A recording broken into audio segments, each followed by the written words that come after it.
गणनायकाय गणदैवताय गणाध्यक्षाय धीमहि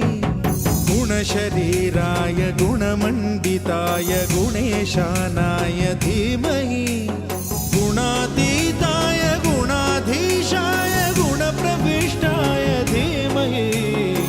एकदन्ताय वक्रतुण्डाय गौरीतनयाय धीमहि गजेशानाय भालचन्द्राय श्रीगणेशाय धीमहि